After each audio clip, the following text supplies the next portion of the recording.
প্ৰিয় দৰ্শকসকল, আল্লাহ তাবাৰাকা व তাআলাই ইনসানৰ সবতকৈ কোনটো কাম বেছি বেয়া পায়?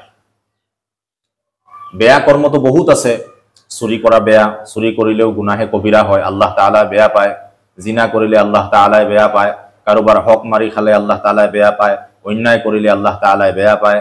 বেইমানি কৰিলে আল্লাহ তাআলাই বেয়া পায়। ঠকবাজি কৰিলে আল্লাহ তাআলাই বেয়া পায়। কিন্তু তাৰ ভিতৰত আটাইতকৈ বেয়া কৰ্ম কোনটো? আটাইতকৈ বেয়া কাম কোনটো? যেটো কৰাৰ পিছত আল্লাহ তাবাৰাকা व তাআলাৰ লানত তাৰ ওপৰত বৰ্ষিত হয়। তো হেতু হল মাহতাৰাম দোস্ত আজিজ, হেতু হল তকব্বুৰ, অহংকাৰ। আমি যেটোক অহংকাৰ বুলি কওঁ। আমি সকলোৱে হয়তো অকনমান হলেও জানো যে শয়তান আমি ইবলিস বুলি কওঁ।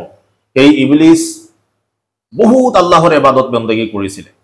আমি তাৰ হাজাৰ ভাগৰ এভাগো কৰিব নোৱাৰো। বহুত আল্লাহ তাবাৰাকা व তাআলাৰ ইবাদত বন্দেগী কৰিছিলে আৰু ইবলিসৰ নিচিনা কোনেও এই জমিনত আল্লাহৰ ইবাদত বন্দেগী কৰা নাই।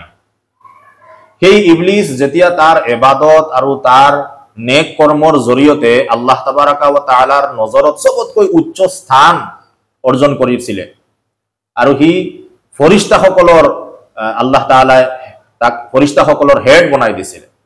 সেই ইবলিসক আল্লাহ তাবাৰাকা व তাআলাই আকৌ আপোনাৰ হামেশাৰ কাৰণে সদায়ৰ কাৰণে মলউন কৰাৰ দি দিলে, লানত কৰি দিলে তাৰ ওপৰত।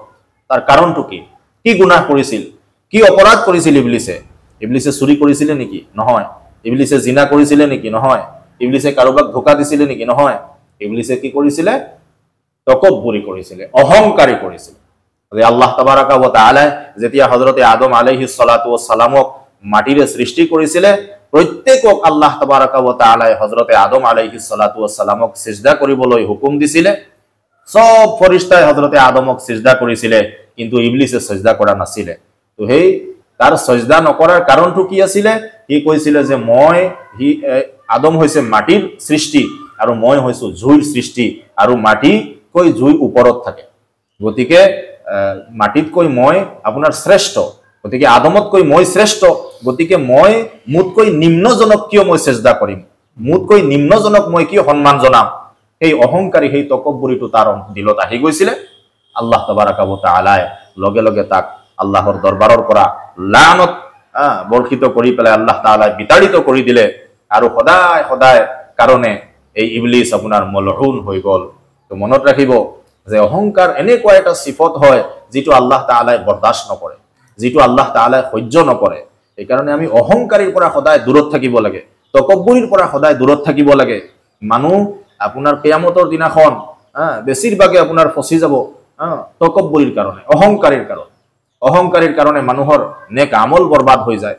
অহংকাৰীৰ কাৰণে মানুহৰ সওয়াব বৰবাদ হৈ যায়। তো সেই অহংকাৰীৰ পৰা আমি যাতে সকলো বাচিব পাৰো, অহংকাৰীৰ পৰা বাচি থকাটো আমাৰ দিনৰ কাৰণে, আমাৰ ইমানৰ কাৰণে অতিকৈ জৰুৰী। যদি আমি অহংকাৰীৰ পৰা বাচিব নোৱাৰো, তেতিয়াহ'লে ইবলিসৰ নিচিনা আমি গোটেই জীৱন ইবাদত কৰিম, কিন্তু সেই ইবাদতৰ কোনো ফল আমি নাপাম। সেই ইবাদতে কৰি পেলাই আমাৰ কোনো লাভ নহব, তাৰ পৰা আমি কোনো উপকৃত হ'ব নোৱাৰিম যদি আমাৰ দিলত অহংকাৰী আহি যায়, আমাৰ দিলত তকব্বুৰি আহি যায়। আল্লাহ তাআলা সকলোকে তকব্বুৰিৰ পৰা, অহংকাৰীৰ পৰা আল্লাহে হেফাজত কৰক। আমিন।